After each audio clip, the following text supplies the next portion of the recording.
ആയിത്വ Thalavady Chuttumali saint Thomas CSI ദേവാലയത്തിന്റെ പ്രതിഷ്ഠാ ചടങ്ങ് നടത്തി. CSI മധ്യകേരള മഹായിടവക ബിഷപ്പ് ഡോക്ടർ മലയിൽ സാബു കോശിച്ചെറിയാൻ പ്രതിഷ്ഠ നിർവഹിച്ചു.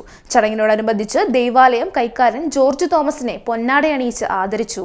Edathua Thalavady Chuttumali saint Thomas CSI ദേവാലയത്തിൽ പ്രതിഷ്ഠാ ചടങ്ങ് നടന്നു. CSI മധ്യകേരള മഹായിടവക ബിഷപ്പ് ഡോക്ടർ മലയിൽ സാബു കോശിച്ചെറിയാൻ പ്രതിഷ്ഠ നിർവഹിച്ചു. പ്രതിഷ്ഠാ ശുശ്രൂഷയ്ക്ക് ശേഷം കുർബാനി നടന്നു. ഇടവക വികാരി reverend Mathew G. Ninan, reverend Mathew P. George, reverend Sherry Thomas എന്നിവർ സഹകാർമ്മികത്വം വഹിച്ചു. യഹോവയുടെ പർവ്വതത്തിൽ ആര് കയറും? അവന്റെ വിശുദ്ധ സ്ഥലത്ത് ആര് നിൽക്കും?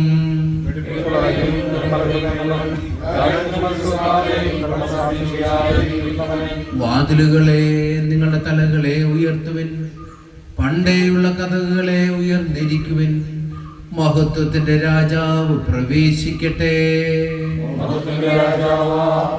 സൈന്യങ്ങളുടെ യഹോവ തന്നെ, അവനാകുന്നു മഹത്വത്തിന്റെ രാജാവ്. കർത്താവ് വീണ്ടും വരുവോളം തന്റെ സഭ ഈ സ്ഥലത്ത് ക്രിസ്തുവിന്റെ സ്നേഹത്തിന് സാക്ഷ്യം വഹിക്കേണ്ടതിന് ഈ ആലയം തുറക്കപ്പെടുന്നു. 1867 ദേവാലയം സ്ഥാപിതമായത്. 1998 ജനുവരി 22 ബിഷപ്പ് ഡോക്ടർ സാം മാത്യു മദ്ബഹ പ്രതിഷ്ഠിച്ചു.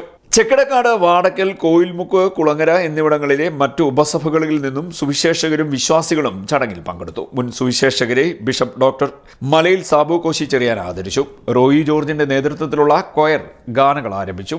ദേവാലയം കൈക്കാരൻ ജോർജ് തോമസിനെ പൊന്നാടയണിയിച്ച് ആദരിച്ചു. രോഗവും അവശതയുമുള്ള ജോർജ് തോമസ് വാഹനത്തിന്റെ മുൻസീറ്റിലിരുന്നാണ് കുർബാന സ്വീകരിച്ചത്. ഒപ്പം ഭാര്യയും ഉണ്ടായിരുന്നു. ദേവാലയത്തിന്റെ പുതുക്കിപ്പണിക്കും പ്രതിഷ്ഠാ ചടങ്ങിനുമൊക്കെ വിശ്രമരഹിതമായ പ്രവർത്തനമാണ് ജോർജ് തോമസ് നിർവഹിച്ചതെന്ന് സംഘാടകർ പറഞ്ഞു. നിരവധി പേർ ചടങ്ങുകളിൽ പങ്കെടുത്തു. CD Net news, Harippad.